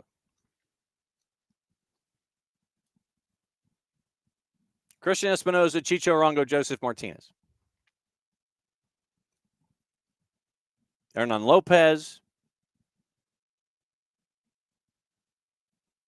I mean, literally, I still count only one soccer ball on the pitch at any given time. Literally, I just count one. Jeremy Abobasi. So, I mean, whew. Rongo, Espinoza, Lopez, Joseph. Abobasi. I do not believe there'll be enough of soccer balls to go around, except at practice and in pregame. I know that Bruce Arena will not accept any ish from anybody. But like I said, it's going to be a fun story either way. Either they're going to be driving people nuts or they're going to be driving themselves nuts. That's what I'm staring at with San Jose. Austin, they have it number 6. Austin at number 6. So, once again, Austin with all of their turnover that they've had in the offseason, will it all come together under a coach that was dismissed in Dallas? You have Bukhari as a DP. You bring in Ilie to help out. You have Brandon Vasquez, and I think I see where that they think that the improvement will come from. So your international players, Biro on defense, Bukhari as a DP. You bring in Vasquez. And Mirto Uzuni is your other DP, the Albanian. So I think that what they're looking at, the folks that are staring at the DPs and going, okay, they'll score more. Brandon Vasquez and all of that. So they're anticipating Austin scoring more goals this season than they have in the past. RSL, always competitive. Pablo Mastroeni is he'll drive opponents nuts. He may drive his own fan base nuts too. But RSL at the end of last year, they faded. So which version of RSL do you get? Do you get the one from the beginning of the year, or do you get the one at the end of the year? Which version of RSL do you get? You get the one at the end, you're looking more toward 7. If you get the one that was scoring goals, it could be the one that puts you in and around 5. I think that there's a lot of looking at Minnesota United at the 4. I don't know if they're the 4. Like I said, this is the composite that was brought together by MLS Season Pass. I don't know if Minnesota's the 4. I think they're in that group, but I don't know if they're the 4. RSL obviously has got Diego Luna. They've got Diogo Gonçalves as one of your DPs. You've brought your international slots. Once again, Gonçalves is a DP, and you brought in a lot of U22s. You have the 4 DPs that include Diego Luna. So they went to the DP model as opposed to they went to the U22 model instead of the DP model. So they can still pick up another DP if they want. They'll be young. Will it translate to the team that they had at the beginning of the year? I don't know. And I still think that Minnesota United might be a little high at 3 or 4. LAG, obviously, you don't have Ricky Puig. You don't have Dejan Joveljic. So where will LAG go in all of this? You won't have Paintsel for the first 6 to 8 weeks either. So it might have to be a charge out of lane 8 with LAG. There are 3 DPs, Paintsel, Peck, and Puig. You got the Killer Ps, and then you have a couple of U22s. But then you look at the rest of the roster. Yamane's back. Yoshida is back. Marco Royce is back. Christian Ramirez is in. Diego Fagundes, I think, probably ends up with a little more pressure on him to produce than previous to pick up the slack. I think that a lot of the slack may have to be, folks are going to gravitate toward Christian Ramirez and Diego Fagundes. So we'll see with LAG. That means that they have Seattle number 2 and LAFC at number 1. So once again, and Derek, I think, like I said, Derek, I think that FC Dallas is low in this aggregate. I think that it is way low. Dallas at 13. I could see San Diego at 15 and Vancouver at 14. But with FC Dallas, they may just outscore folks and say, all right, try and catch us. That might be the way that FC Dallas chases after things this year. Lucho Costa, Peter Musa, your 2 DPs. And so you look at the rest of where the production can come from. I mean, you'll have Shaq Moore on defense, Sebastian Lletget, Ibeagha and Farfan on defense. Patrickson Delgado is under a long-term deal. So I think that if Acosta and Musa can combine, if they can get into a rhythm, I still think that FC Dallas is low at 13. I think it's going to be a longer year for Sporting. I think it's going to be a longer year for City. And it might be a long year for Portland. Like I said, depending on David D'Souza and how he comes in. But I think that you gained less than you had to part, if you know what I mean by Portland. I think that you didn't even out with Evander leaves, and so we'll bring in these folks. I don't think that was even when it comes to production. So Dallas, to me, could be fighting for the 9. 13 to me is way too low. Acosta and Musa will win you games. And I think they'll win you more games than Sporting. I think they'll win you more games than City, and probably more than Portland. I think that, Derek, I'm with you. I think that Dallas is not 13th. I think that it's going to be long years in City and Sporting. I think FCD needs more support on offense. But I think that Acosta and Musa will win you some games. I think that they're higher than that 13. I think that that 13 is way low for me. Then you look at, like I said, if we take 10 through 15 and go, psh, like I said, I think if Dallas can find some reinforcements, they might be chasing the 9, but I think that they're in that 10 to 15 group, probably 10.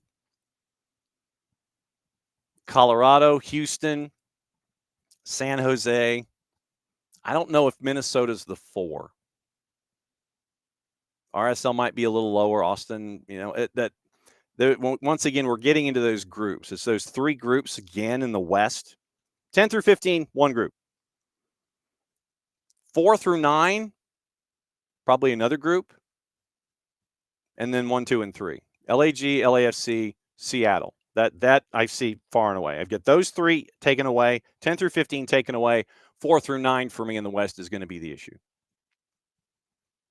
So that's what, looking at the predictions from our friends at Apple TV. I think that each conference has 3 distinct groups. I think that there could be some shifting inside each of those groups. In the East, no real surprise in the aggregate. Messi and friends, Atlanta, Columbus, and Cincy. I get that as Group A. I get that perfectly as Group A. I think the West has a Group A of 3. I think the East has a Group A of 4. And then you get into the 10 through 15s. I think on each side, I think you're set, just whatever the order is. And then that group in the middle, 5 through 9 and 4 through 9. I think that's where the fun is. And like I said, I think that it's going to be an interesting season across the board for a bunch of different reasons. Like I said, San Jose could be an absolute dumpster fire, and we could be insulting dumpsters. Or they could be really competitive, and they could be one of the most high-powered offenses in the league. I don't know if they're going to stop anybody, but they could be one of the highest powered offenses in the league. Like I said, just off the top of my head, staring at things at face value. So that's where I'm kind of looking with that. I think we got to quickly go through the news, and I know that we've got to go through the juice boxes for CONCACAF. Yeah, no, Derek, I think you're spot on. I think they could be a very competitive dumpster fire. I mean, you could have some 4-3s and some 3-3s, and I mean, they'll be scoring the daylights out of it. But once again, with all of those personalities, Adidas only allows that many balls on the pitch at one time. And then if Bruce decides that he wants to sit one of the others over the others in starting when it comes to formations and matchups, how does that player take that? Yes, Derek, Arroz con pollo. And you know that Bruce won't take any of that either. Tonight, by the way, in the Triple C, in the CONCACAF Hemispheric Extravaganza, it is Colorado an underdog at a plus 179. 10 o'clock start, by the way. So it will be like 9 degrees. Plus 179. Your draw is a plus 257. LAFC is a plus 131. And so that means that because of only the one match tonight, you've got 4 tomorrow.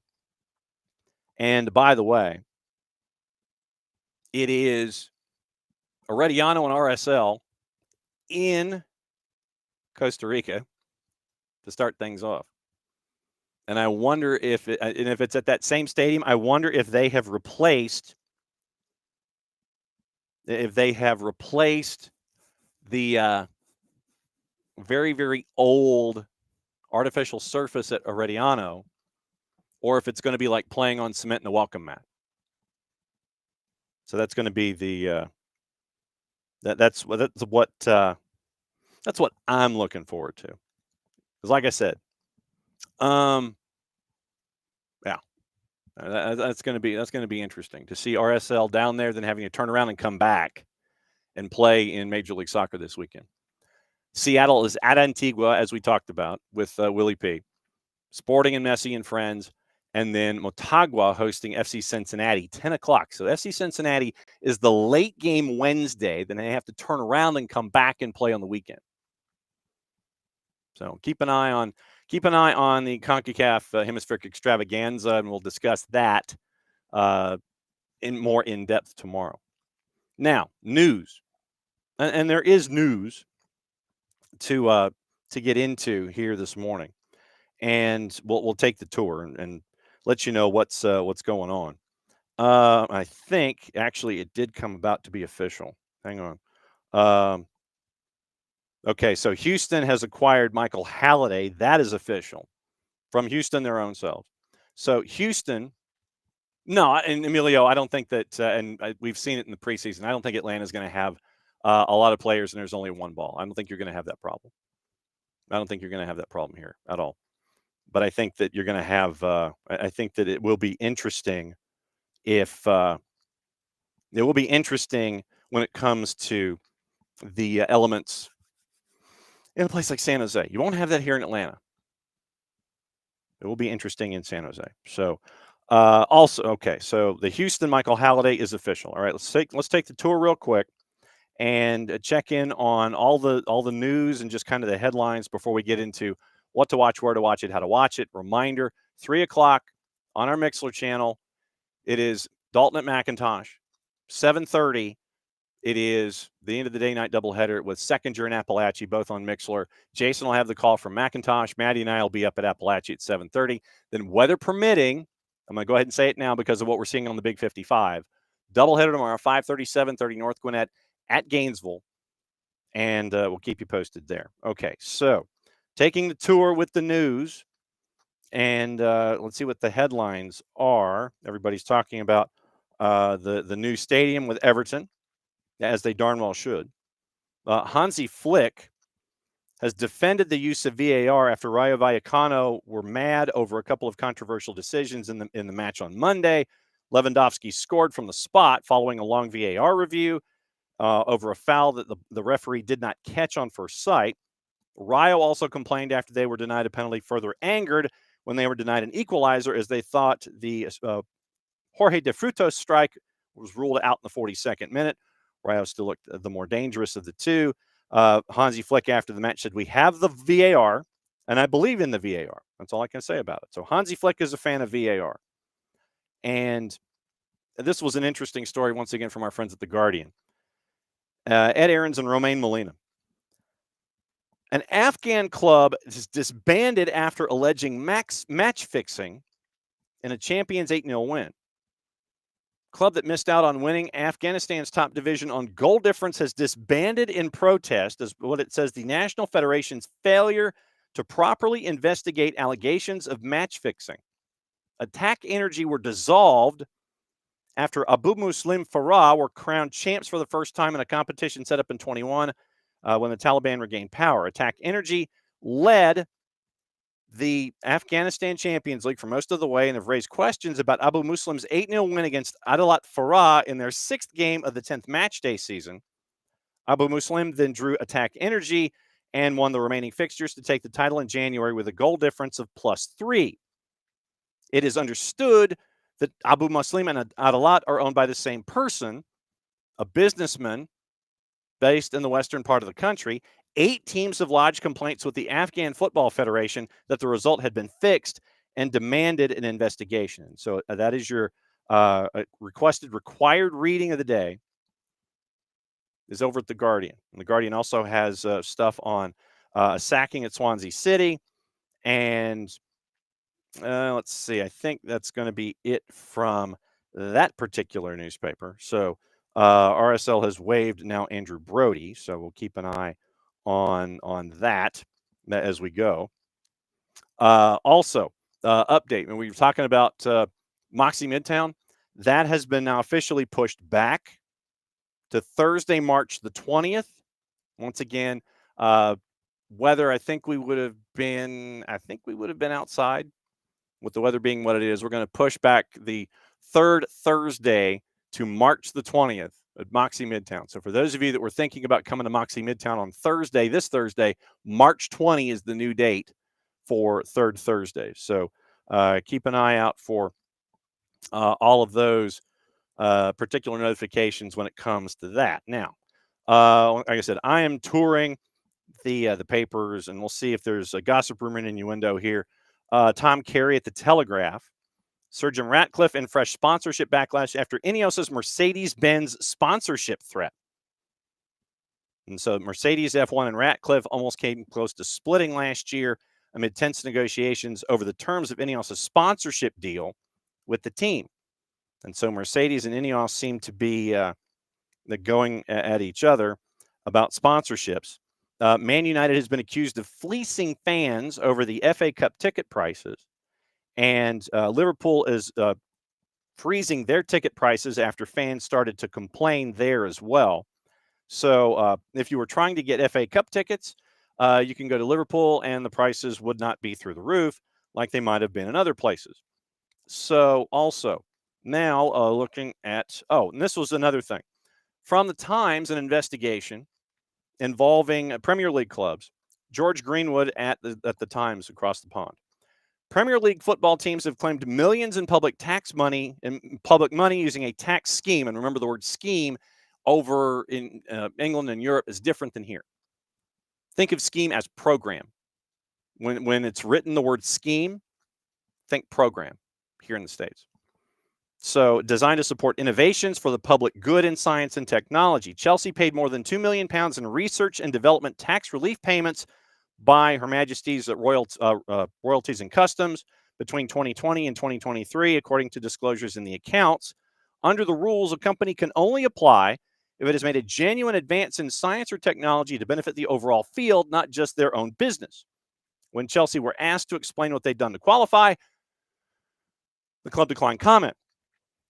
An audit of sports teams' accounts by the Times found 28 top-flight clubs across football, rugby, and cricket have been making claims under the R&D program, written as scheme, over the last 5 years. 13 million claimed since the end of the 2019 tax year. It includes Harlequins. Nottingham Forest claimed a credit of over £600,000, according to their last set of accounts. Fulham claimed £86,000 in credits between 2019 and 21. Neither team responded with comment. Chelsea got $2 million, and folks were wondering for what exactly did they get the $2 million. Analysis by Paul Rosser of Research and Development Consulting Limited suggested that to have earned this much, Chelsea would have had to have shown they had completed £16.1 million in research and development. Dan Neidl, a lawyer and tax expert who runs the research group Tax Policy Associates, said it was surprising, adding, quote, if they have made such valuable scientific and technological advances, where are they? And apparently businesses hire lawyers that have know-how in claiming these exemptions and tax credits when it comes to research and development. So the Times had that as a story this morning as well. So you got you a good friend that knows the rules when it comes to research and development in England. You probably can get something akin to a discount or a tax write-off. All right, so gossip, rumor, and innuendo before we get out of here, and then what to watch, where to watch it, how to watch it. Remember, Champions League today. It's the second, the back end of the knockout stages. We'll go through those matchups for today, for tomorrow in Champions League, and we'll see who advances to the round of 8. So gossip with players and things. It still appears that 85 million seems to be a magic number for folks. Manchester United keen on signing Victor Osimhen, who's on loan at Galatasaray from Napoli, but his aspirations and wage demands might make any deal tough to complete. Casemiro wants to see out the remaining 16 months of his deal, £300,000 a week, giving a blow to the club's plans to try to sell him to raise funds. Manchester City's interest in Bayer Leverkusen's Florian Wirtz would cost more than £85 million and is increasing as the club plans for a future without Kevin De Bruyne. 4-letter paper, take the information at your own peril. Dortmund won £85 million for Jamie Gittins, Arsenal, Spurs, Chelsea among the 20-year-old England U21's suitors. Manchester City braced for offers for Bernardo Silva. Spain, Portugal, and Saudi Arabia are interested. Claudio Echeverri will join Manchester City's squad this week after spending the last year on loan at River Plate. City could also face competition from United and Atalanta for Charles de Ketelaere. Spurs tried to sign Santiago Jimenez from Feyenoord late in the window, but the 23-year-old decided to join AC Milan instead. Bayern Munich have dropped out of the race to sign Jonathan Tah from Bayer Leverkusen, which has cleared the path for Barca to sign him on a free when his contract expires in the summer. See, that's somebody you can sign if you're Barcelona. Manchester United will earn £31 million if Marseille sell Mason Greenwood to PSG. Since they have a 50% sell-on, PSG have offered Marseille €75 million or £62 million. And Bournemouth defender Dean Hewson has a £50 million release clause in his contract that can be activated from the summer. Liverpool is among the clubs that are interested. Before we get into the juice boxes for the activity today, no, that is not the one that I wanted to click on to. Today's Soccer on TV, not late March. beIN has Copa Libertadores. Howard Hamilton has a new Copa Libertadores show up on the network. Go to Spreaker and give it a listen, or your favorite podcatcher. Copa Libertadores doubleheader on beIN and beIN en Español. Deportes Iquique and Santa Fe and Alianza Lima Boca Juniors. This was the matchup that Nino was talking about last week, happening tonight at 7:30. CBS Sports Network has Champions League, Atalanta and Club Brugge at 3. FS2 has the 10 o'clock matchup with Colorado and LAFC in the CONCACAF Hemispheric Extravaganza. beIN en Español simulcasting Libertadores. 2 to NA has a doubleheader. Champions League, Milan and Feyenoord, 12:45. Munich and Celtic at 3. Same for Unimas. They are showing all of those. Paramount Plus has a lot of matchups in the AFC Champions League Elite. 4 are complete. 2 are going on right now. If you want to watch that, they have all 4 Champions League matches, and they have Wrexham and Leyton Orient at 2:30. VIX has all the Champions League matches and the CONCACAF match at 10 o'clock. Now, juice boxes before we go. Juice boxes, I say. AC Milan and Feyenoord is your 12:45 matchup. AC Milan, a huge favorite at a minus 286. Feyenoord, a plus 722 on the road. Your draw is a plus 438 in the composite, courtesy of our friends at Odds Portal. 3 o'clock, the other 3 matches. Atalanta favored at a minus 204. Club Brugge north of plus 515. It's changing as I stare at it. Bayern, minus 556 favored. Celtic comes to town at a plus 1311. Benfica favored at a minus 115, hosting Monaco at a plus 274. Draw is a plus 308. I think that's everything. I think it is. So once again, day-night doubleheader here on the network on our Mixler channel. Jason will be at McIntosh, Dalton and McIntosh. Maddie and I will be at Appalachia for Seconder and Appalachia, 3 o'clock and 7:30. And then we'll be back at it, weather permitting, tomorrow. Bobby Grunfield City Park for North Gwinnett and Gainesville. Moxie Midtown on this third Thursday is postponed. We're pushing that to March 20. Keep you posted on notifications and all of that. And then Friday's the free-for-all. Jason's going to join us at 10:30 before we head up to Dalton for Johnson Gainesville and Dalton. That'll be on our Mixler channel. That'll be live from Dalton on Friday night. That's the rest of the week as we know it so far. Like I said, we put out the bat signal to a couple of folks. Lucas Panzica is going to bat lead off with us Thursday so we can find out about Swedish defenders and midfielders at Nashville FC. So it'll be great to catch up with him. Nino and Nico, Matt Cairns from Huntsville City, and Tyler are on the show tomorrow. So we'll talk about it all. And we'll talk about the Rooted in the Stripes that is coming out, the new episode for the behind-the-scenes documentary series with Atlanta United. We got to get a sneak preview of that yesterday. Plus, the activity with the new episode for the series from Apple TV that involves Atlanta United. I got to preview that yesterday as well. And Tyler and I will discuss what we saw because Tyler was there. And we'll discuss the new episode in that series over at Apple TV. So it is a Tuesday Thoughts. Thanks to Will Palaszczuk, the voice for Charlotte FC, for dropping by as always. Thanks to all of you for dropping by as well. It was fun to catch up with all of you. And because it is the end of the show, Mucha Plati, I'll play it safe. We'll be back in less than 22. That means I get to do this. See you tomorrow.